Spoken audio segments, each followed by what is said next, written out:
We're going to be happy and record, everybody. Ladies and gentlemen, joining me on the line as he does every week on the show, it is Mike Reyes from Cinemablend.com. Now, just a little bit of heads up for everybody. We are recording on Wednesday this week, the 30th. Just timing and all this kind of stuff. It's required that we do it on a Wednesday this week. So how are you, Mike? Well, how are you? Also, we'd just like to let everyone know that Thursday is the sacred day of Halloween.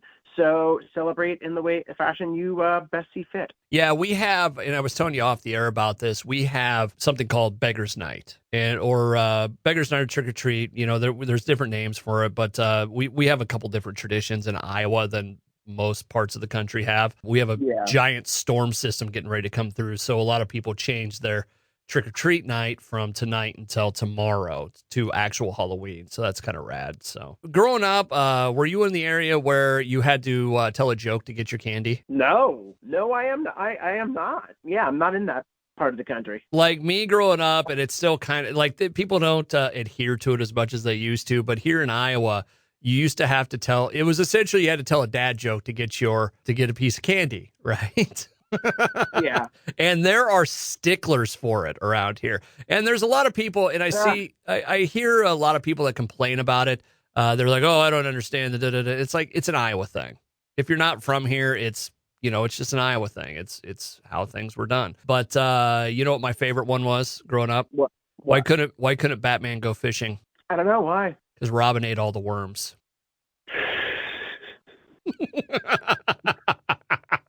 Oh, boy. So, anyways, speaking of Halloween real quick, I have a couple odds and ends I want to bring up to you real quick before we get into the actual nuts and bolts of all this. But someone brought up a movie earlier today, and I'm like, man, that is an undervalued Halloween movie or movie to watch around Halloween. Oh.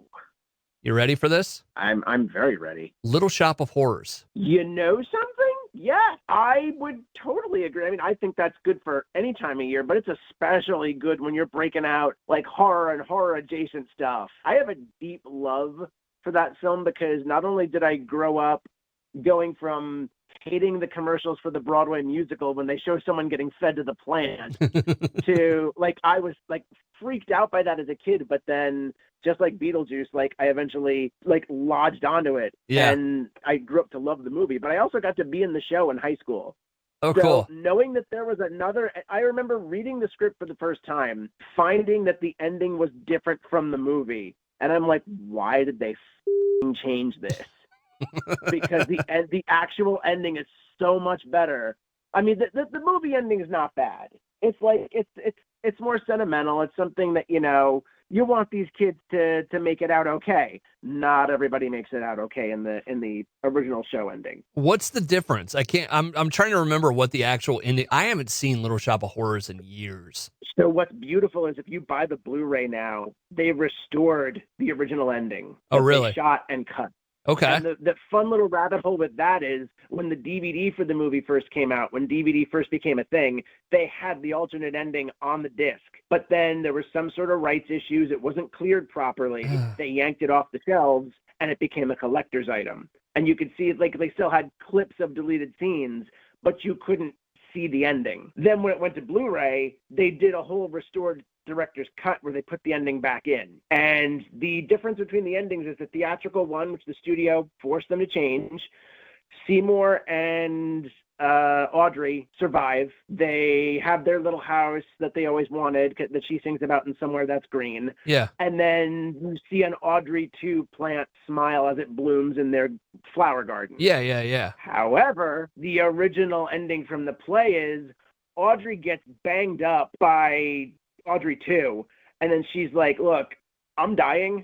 If you feed me to the plant, a part of me will be alive forever. Oh, weird. And then Seymour does it, and then he's like so mad, he's like, you know what? I'm going to take the fight to you. He jumps in with a machete and is ready to hack up Audrey 2 from the inside. Doesn't work. The guy that tried to buy the clippings earlier to mass produce Audrey 2 comes back, gets a clipping, they mass produce the thing, and then you see a monster movie ending where Audrey 2s are growing huge, breaking into nightclubs, smashing up New York like Godzilla, and the song Don't Feed the Plants, which is the original ending number, is still in. Oh, wow. And it is one of the it's one of my favorite songs of the show. Like getting to sing that I played Mr. Mushnick. So yay, getting to be eaten by the plant was awesome. And I'll never forget the drama teacher that was running the show. When he's talking to our guy who's playing the dentist, he's like, don't base it off of Steve Martin. Because I hated how he played it in the movie. Why? Steve Martin was like the best part. I don't get it either. Because I loved Steve Martin, but I guess it's just, I guess he thought it was too Elvis maybe. And it's like, it's not supposed to be Elvis. It's really supposed to be like a Jimmy Dean or a Marlon Brando. The motorcycle is the best. And then allegedly Steve Martin punched Miriam Margolyes while making that movie and never apologized, according to her memoir or appearance she did. Which, by the way, Miriam Margolyes' interviews are top notch. Like, she is one of those people where it's like Brian Cox or someone who is just the right amount of snarky, but knows when to be reverential, knows when to answer a question, but knows when to push something off and be like, no. Oh, wow. Go away. Mike Reyes from Cinemablend joining me on the line to talk about movies. So, yeah, that's one that I think is an undervalued. I think it's, I've got one. Go ahead. What's yours? So this is one that people have been building steam behind for some time. Okay. But I finally just watched it this morning before logging on for work. Halloween 3, Season of the Witch. Really? Yes. This, people who are hearing this title right now are going to know, you're going to know which one it is. It's what some would call the weird one. Because when Halloween 3 came around, the initial idea was, okay, we're done with Michael Myers. Let's do something new. Let's do an anthology where every movie is going to be a new tale centered around Halloween. It doesn't have to be a continuous story. Okay. And movie comes out, bombs, and then just, it became a cult classic over time. It was like, we're going to go back and make only Michael Myers movies. And a TV show that's still developing, which I'm hoping becomes more of an anthology. Halloween 3 it's now streaming on Peacock. It is, what if you did a Halloween movie, but it's more of a detective story? Because the whole thing is there's these mysterious deaths that are linked to this company, the Silver Shamrock Novelty Company. And they're making these Halloween masks that every kid wants. And they've got all these annoying commercials, and you'll know the commercials when you see them because they've become memes. Where it's like 5 more days till Halloween, Halloween, Halloween, 5 more days till Halloween, Silver Shamrock. Like, people use that all the time, and for good reason, because a doctor who's caught wind of this sort of thing is investigating what's going on, why are these people dying, and what is with those commercials. And it's no Michael Myers in sight. I'm honestly going to admit, I'm going to out myself here. I was not a huge fan of the original Halloween. It's one of those movies where I feel like I watched it too late. And if I'd watched it younger, maybe it would have shaped how much I like horror, or the way I like horror. But by the time I got to it, it was within the last couple of years when we were still in the apartment. My wife and I watched it. We were just like, okay. But I love the new trilogy that they did, like Halloween, Halloween Ends, and Halloween Kills and Halloween Ends. The fact that I love Halloween Ends and the fact that I love Halloween 3, definitely that tracks, because those, every Halloween trilogy seems to have the weird one being the third. So highly recommend checking that out, streaming on Peacock. It's good. If you don't know anything about it, go in as cold as you can. But if you know everything about it, it's still going to work, because I knew... this is one of those twists that's been talked about, and it's part of the reason why everybody loves the movie. And knowing it going in, I still just really dug what they were doing with this. And again, Halloween anthology, that's my vote there. The whole Halloween, Friday the 13th, Freddy Krueger, or Nightmare on Elm Street, a lot of those movies, they came out when I was at I don't want to say a weird age, but I kind of missed them. So I don't have the love for them that some people do. No, see, I totally get that, because I haven't really watched much Friday the 13th. I know I've watched some of the clips. I know of it. Definitely didn't watch Texas Chainsaw early on in my horror days. It's my early days of horror were Gremlins and The Lost Boys and Nightmare on Elm Street. Like Nightmare on Elm Street was definitely something I knew of, and Critters, like that sort of stuff, or Killer Clowns in Outer Space. Killer Clowns from Outer Space on HBO. Real quick, Killer Clowns from Outer Space. I was not scared of that movie, but it always gave me the weirdest nightmares. Oh, definitely. That's what that movie's perfect for. It's not that scary, I don't think. No, and I'm not scared of clowns or anything. I'm really not. But that movie, it twists some weird nerve in my head, and when it comes on or I see like a picture of it or what, I cannot get away from it fast enough because I don't want to deal with it. It's something. I want to go rewatch that again because we had someone on site write about how that's one of their go-to Halloween. Oh, really? I believe it was Rich Knight.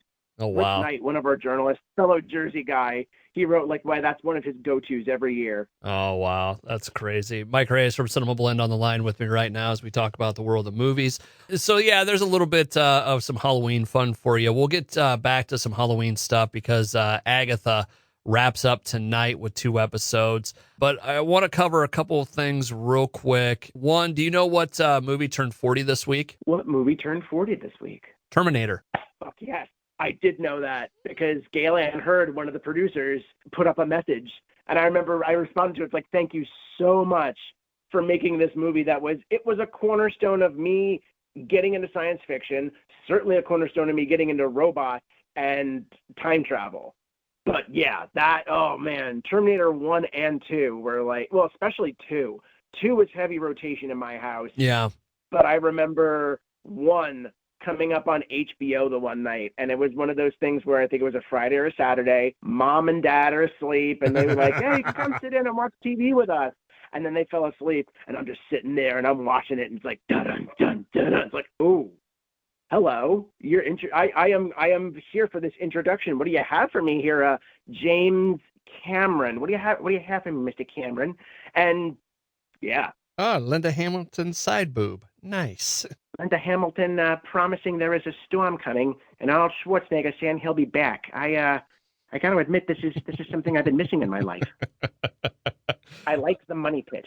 I just wanted to bring that up quick because such a great first 2 movies, and that franchise has just become one of the weirdest things of all time. I know there are highlights in there, but there's a lot of lowlights in there too. I agree. Nobody agrees what the high or low lights are, but I will say that because Terminator is weird, because it takes big swings and big chances, I don't have to like Dark Fate or Salvation. I can like Genesis and Rise of the Machines and Terminator 2 Battle Across Time in 3D, which used to be at Universal, but now is basically just on YouTube.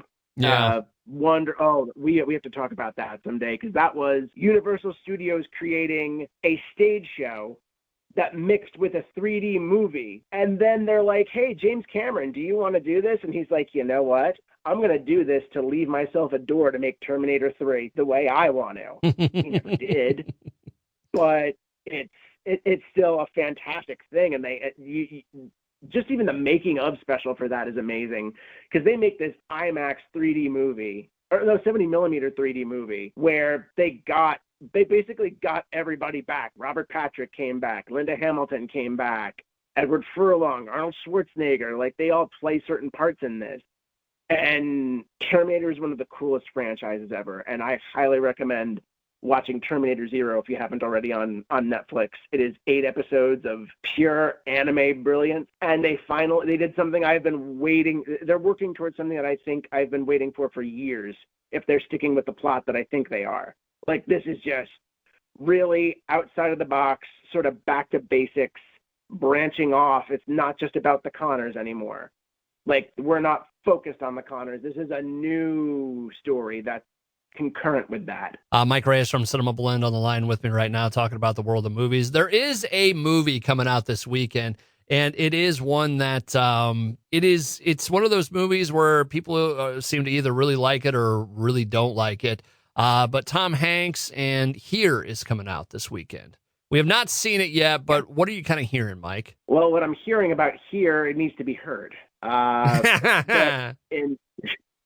that's good here, because the movie's called Here. So it's like, but how do you spell that? It's like, oh, well, what I am hearing is very, very differing reviews, because there's a couple people that I know that are very much into this movie, saying that some of them are quoted on the poster where they're saying it is just proof of why Tom Hanks is still a fantastic actor. The movie is a big reunion between Robert Zemeckis and Tom Hanks and Robin Wright and writer Eric Roth. They all worked together on Forrest Gump 30 years ago. And now you've got this movie that also focuses on time and what happens through, basically it looks like it focuses on one spot in this house from the dawn of time, like dinosaurs, through to present day. And it's mostly focused on the family that lives in this house, started by Paul Bettany, and I don't know who plays the mother.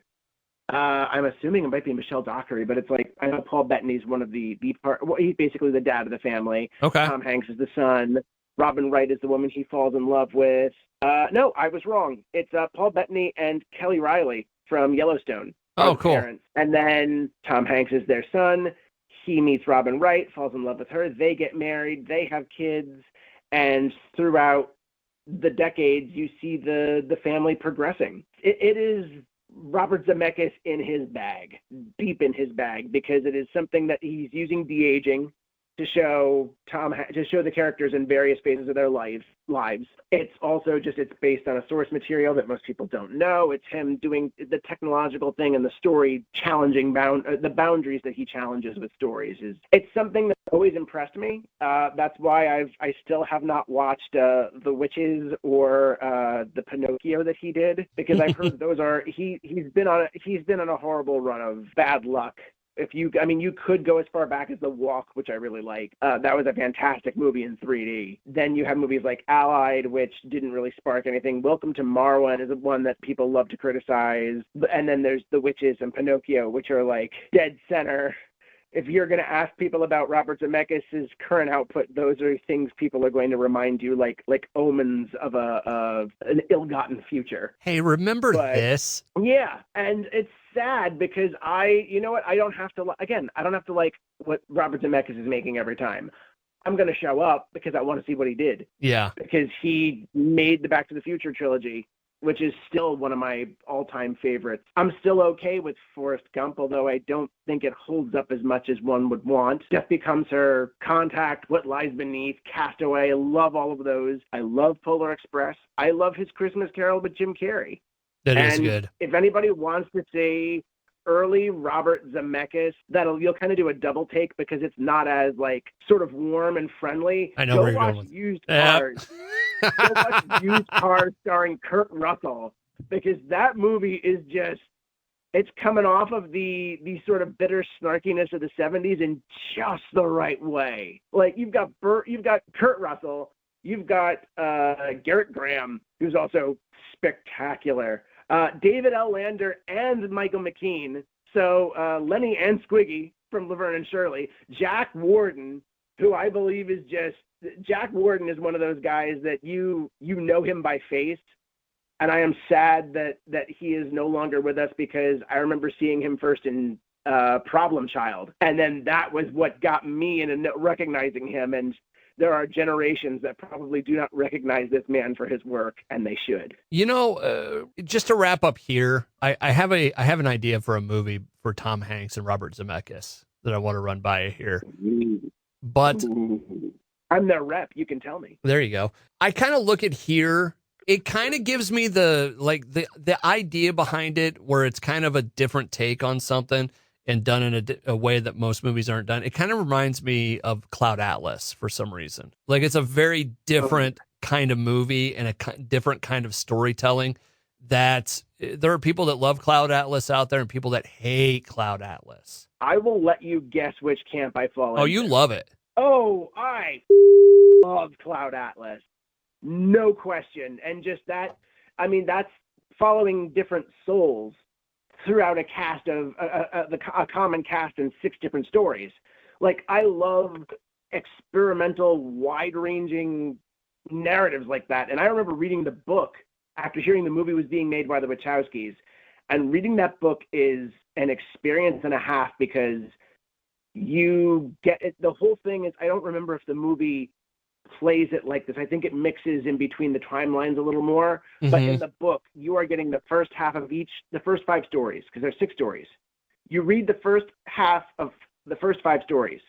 The 6th story in the future plays out completely. And then from that point, you're going back in descending order, finishing the other halves of those previous stories.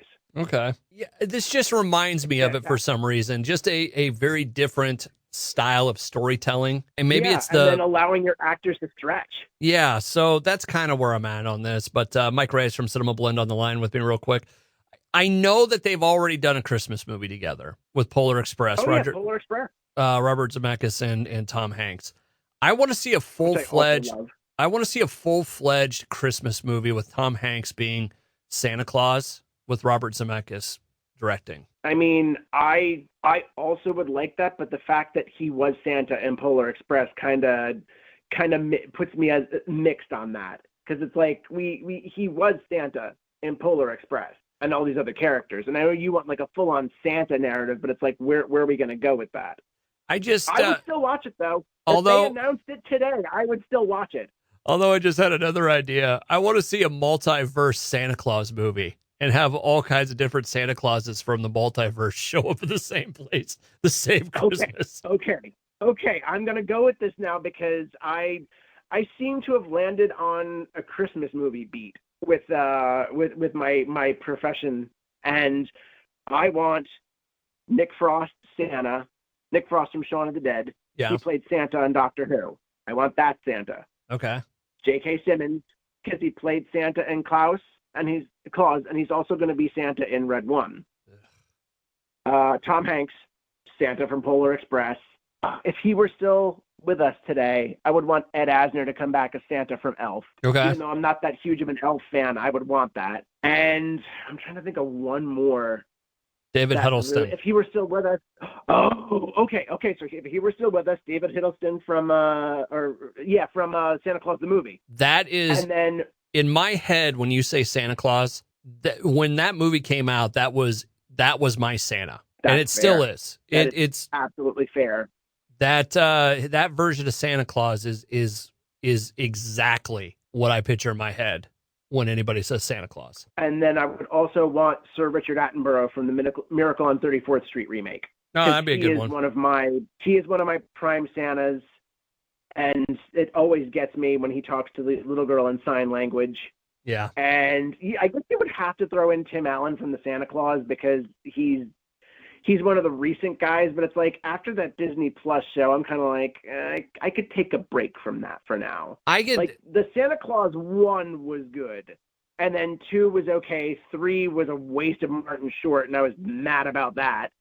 And then the show was like, okay. The show I just like how it's always the same movie. Oh, no. Over and over again. You can no longer be Santa. You have to jump through the hoops to stay Santa. Do you want to stay Santa?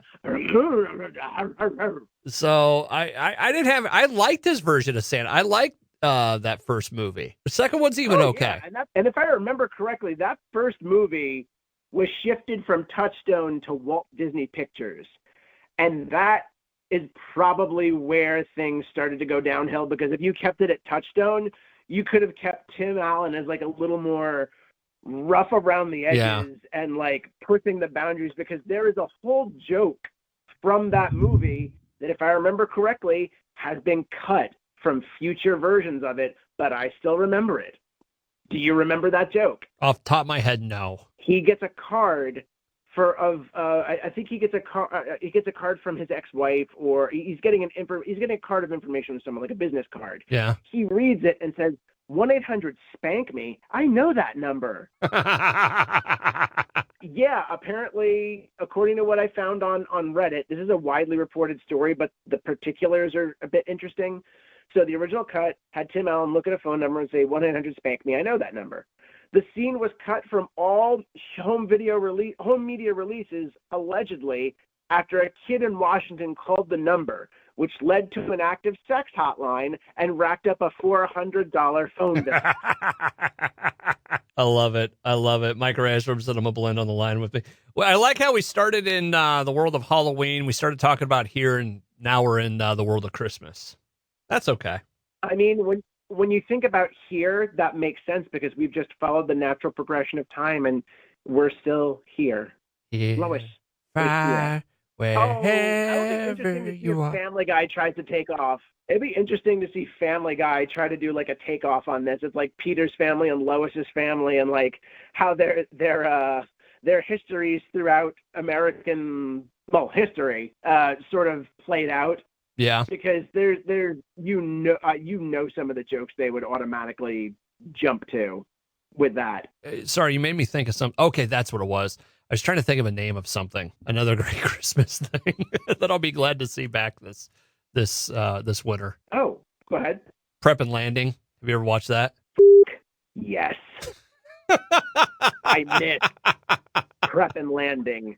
I think that is also similarly underrated because they are just shorts. I want a full Prep and Landing movie because I love the fact that it was like you could the Secret Life movies is what I like to call them, like The Secret Life of Pets, Toy Story. Yeah. I used to call them make talk movies. Okay. But now the Secret Life movies is a better name. Prep and Landing is one of those Secret Life projects where it's like, no, this is not only good, I think this is entertaining. I could watch more of this. And yeah, W. Morgan Shepherd was the perfect voice for Santa on that. No longer with us, sadly. I would throw him in the Santa Dome. We should do Halloween versus Christmas. Like have a movie that's Halloween versus Christmas. November is the battleground. Dude, I just learned, speaking of Prep and Landing, I just learned something that I can't believe I didn't hear about this.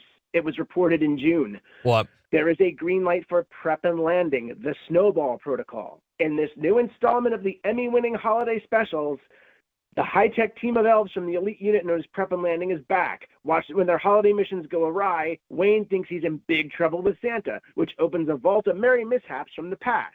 It's going to be hard to dig their way out of the snowbank this time in Prep and Landing, the Snowball Protocol. The special will debut next year.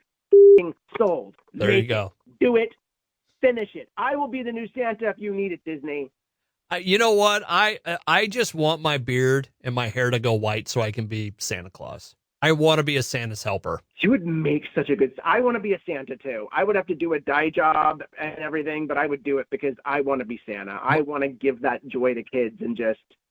My beard is almost there. It just goes back to Miracle on 34th Street and like the Santas that we saw as kids, and to go from as a kid thinking that's Santa to then becoming an adult and thinking that's the Santa I want younger generations to know. Yeah. That's a rite of passage that is always beautiful. When we get more into the holidays, let's rank the Santas. Ooh, that sounds awesome. I'm in.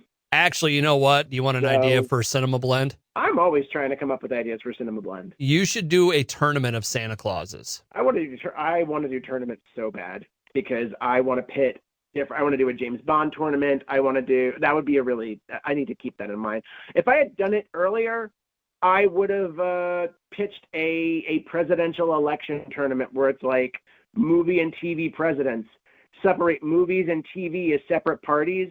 Because, two-party system. Yeah. And then whoever wins those parties' primaries goes up against each other. Like, what if we had Jeb Bartlett from The West Wing versus Dave Mitchell from Dave? Yeah. Or President David Palmer from 24 versus Andrew Shepard from The American President. God, the American President's great, but what was the one where My Fellow Americans? Yeah. I still have not seen that. You haven't? It is such a great it's just a great movie to begin with, but it's such a great take on politicians and the president. Well, next week is the election, so I may have to track that down as prep to do my civic duty and to do what everyone else should be doing out there and vote. Mike Reyes from Cinemablend on the line with me right now. All right, we got to get back kind of on track as we wrap up this week. Like I said, Agatha All Along is going to have its final 2 episodes tonight. Now, neither Mike or I have seen them, but you are caught up at this point, yeah? Yes, I am. And you're loving this, right? I'm really enjoying this. Last week's episode in particular, I love how they play around with time. I love how, and of course, as a Patti LuPone fan, I just have loved her performance throughout this season as Lila, or Lilia. I forget how to pronounce her name, damn it. But I have loved her performance through this season. And also just the whole episode focusing on the secret of Teen, who we now know as Billy Maximoff or William Kaplan, depending on which name you go with. I like that it took an episode took a break out of the story to tie it into WandaVision in a way that kind of made me okay with WandaVision. Does it make sense now? And this isn't a whether you like it or whatever, but does it kind of make sense now why I'm kind of confused who the main character of this is? Like the further we've gotten into this. I mean, it's definitely it's focusing on different characters at different times, because this coven was assembled to walk the Witch's Road, and every episode seems to be a bespoke trap for each of them, which means we're winding towards a final trap that's probably going to be Agatha's. It has to be for her, right? It's probably going to be the first episode is going to be Jennifer's trial, and then she's probably going to die, and then Agatha's at the final trial, going to get her power back, but there's going to be a lot of reckoning that she's probably going to have to face, and a lot of punishment and repercussions, or maybe there's a way that everything gets undone in the end and like everybody comes back. I don't know. I just know that I'm with it and I'm glad about it. Okay, you know my feelings on this. I'm not overly crazy about it by any stretch. I am interested. I think the more things I'm interested to see where the story goes. In that I don't know what's going to happen. More that way than I care about this show. And I know that sounds horrible, but there's part of me that's like, okay, are you taking this? Is this going to lead to something else? Is it, what's going on here is more what I want to know and why I'm interested in seeing it tonight. This is technically part of a trilogy of series, because the way that I've heard it interpreted is WandaVision started it all, Agatha all along is in the middle, and then Vision Quest, or whatever they're calling the new Vision series, is going to be the sequel. Which is why when they said when Ralph was like, oh yeah, Vision became scrap at S.H.I.E.L.D., or Sword, I forget which organization got him. That's going to be interesting, because I feel like what's going to happen is it's going to be Vision hooked up to some sort of computer, and like Sword or S.H.I.E.L.D. or whoever it is going to be trying to crack the code and figure out how does this new version of, how can we make the new version of Vision work for us? Yeah. And it's going to be a lot of personality issues with him, and I'm hoping it goes through the miniseries that he had with his robot family. And we know that James Spader's coming back as Ultron, so I'm hoping that's not just some sort of cheap, simple, cameo. I'm hoping that has some weight, because I feel like he was wasted in Age of Ultron. His performance was great, but it's another case of great casting, bad opportunity. You know what? I liked Ultron in it. It wasn't perfect by any stretch, but there's no part of that movie I really hate. I just really like Ultron. Yeah. I like James Spader's Ultron. No, he was great in it. I loved his voice. It made sense. But anyways, so we'll see what happens tonight, and at some point we'll talk about this. I just hope that this wraps up in a way that's satisfying, because I think that's been an issue with Disney shows, where they kind of wrap up and it's like, okay. That's the real letdown of it, Yeah, I'm hoping it doesn't trip over its wings on the finale, for sure. We'll see. The other thing to kind of wrap up with this week, unless we get sidetracked again, I mean, we did talk a lot about Santa Claus today.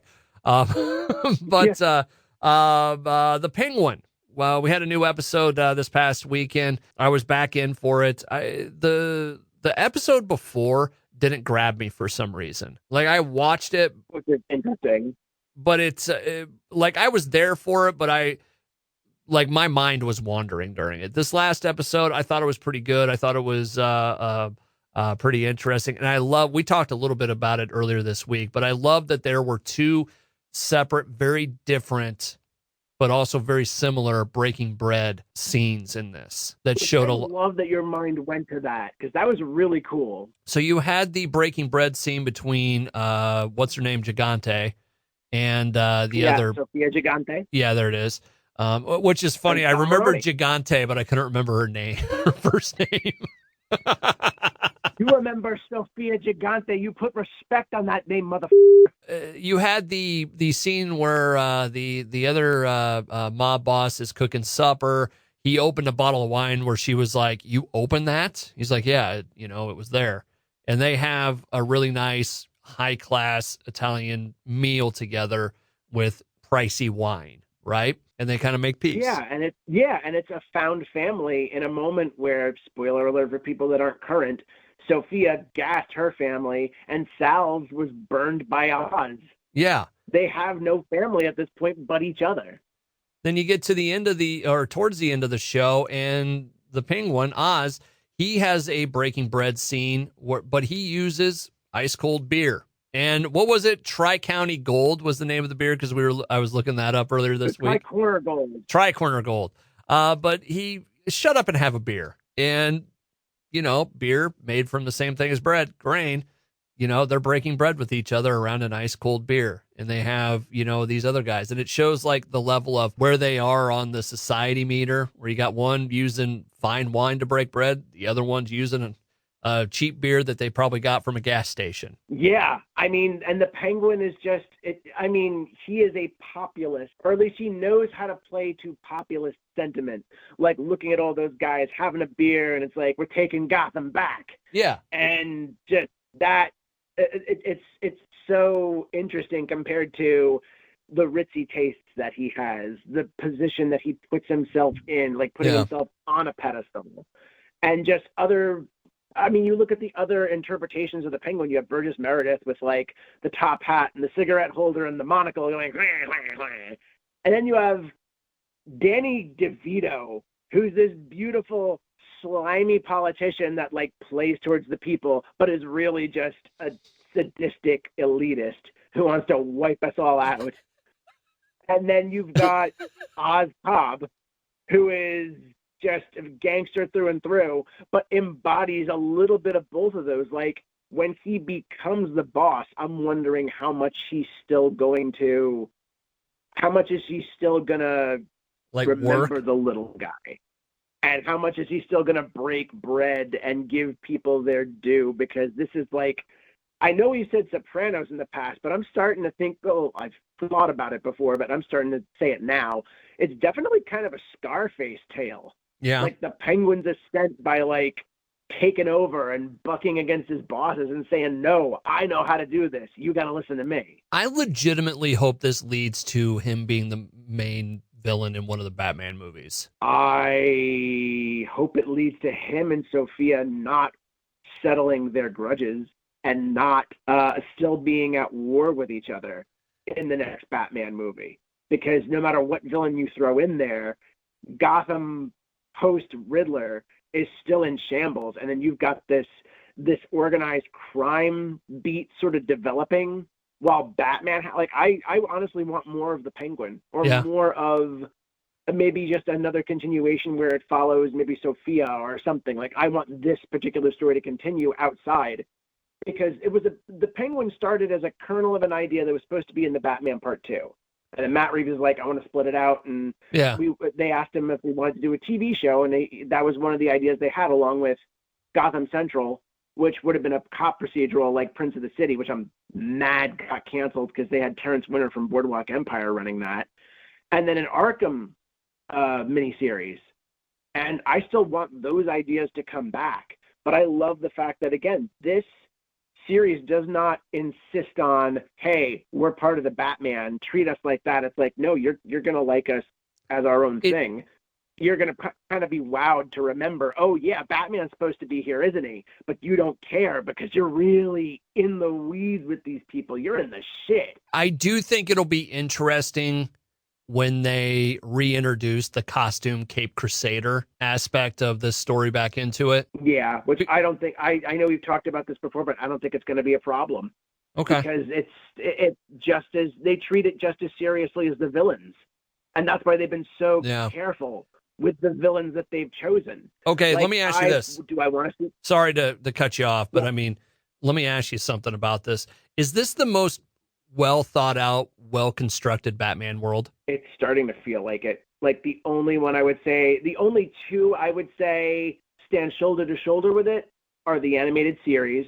Yeah. And the Arkham games, maybe the first. I haven't played anything past Arkham City, and I've heard that it kind of gets dicey from that point. So probably just the animated series. Okay. Yeah, the animated series is probably the best. Besides this, I just feel like they're doing a lot of world building in this, and they're taking time to do it because it's neat to see. You know, I mean, let's face it, the Penguin is not supposed to be a hero in a story, but here he is. He is the hero of this story, or quote unquote hero of this story. You know, and it's neat to see exactly the kind of, and that essentially is what it is. I mean, you could call it a lot of different things, but in the end, it's world building. They are filling out and doing a really amazing job of showing you how this Gotham works. Exactly. And this is what I think everybody wanted way back when you want to go back to like WandaVision or even go back to Agents of S.H.I.E.L.D. When a major comic franchise said, hey, what if we decided to do a series that ties into the world of our films? And you can learn more about our story through this. Now, it became a point where it was homework that needed to be done with the Disney Plus series. Or when it came to Agents of S.H.I.E.L.D., it eventually it went from, hey, Thor was here 5 minutes ago. Sorry you missed him, but you'll get to see what happens in Thor: The Dark World in theaters this weekend. But we're cleaning up the mess here, so that's what we're focusing on. And it went from that to what really should have been done this whole time. Look at your movie. Look at your universe. What is an idea that you are really dead set on following that would benefit this movie or this franchise as a whole, but you don't want to overload your movie. You don't want to overload one specific project or the other. Yeah. You can watch the Batman and not want to have anything to do with the Penguin. You can watch the Penguin and not even watch the Batman and not even want to. They tell you what you need to know. All you need to know is went down on election night 2022. The seawall was breached. Carmine Falcone was iced. That's it. It is not dependent on previous knowledge. It is enhanced by previous knowledge. But it's something where if you like both, you win double. If you only like one, you can stick to that. This is a really, really well done series, and I'm really enjoying it. Mike Reyes from Cinemablend joins me every week to talk about movies. Mike, we'll wrap it up there for this week. You have yourself a wonderful Halloween weekend, and we will talk next week. Okay, and really, if you get a chance and you can watch My Fellow Americans do it, it is well worth the watch. Well, obviously, and I will just remind everyone to vote for me in the presidential election because I think it's about time I got my hands on something I've always wanted since I was a child. Power. Lots and lots of power. Yeah. Power and the American government system where I get to wear nice suits and come into fancy music and focus on education and rebuilding infrastructure and the national library system and Halloween off as a national holiday. How long have you been holding this under your cap? I'm literally just making it as I go along, like everyone else. And we're going to make the Monday after a Super Bowl a holiday, so nobody has to go to work. Yes, well, yeah, why not? I guess. We could table that. Table it my ass. You know how much people would enjoy that? That sounds very vice presidential of you. Yes, Your Majesty. They would, though. They would love it. The peasants would the voters would like that. I wouldn't mind it. I actually honestly would not mind it. And also, let's get some federal holidays on the calendar between August and November, because that's always just like, there are certain points on the calendar that need federal holidays. I think it should be at least one a month so people get breaks and they don't have burnout. Burnout. Mental health. Also, wonderful game, Burnout. And if you do not want to vote for me, then the least you can do is help me in my quest to get Governor Tim Walz play me in a game of Crazy Taxi while I interview him. Okay, we're leaving it there. Mike Reyes from I don't even want an explanation on that. Mike Reyes from Cinemablend joins me every week to talk about movies. Mike, you have yourself a great weekend. You too, man. Although Nope. You're done.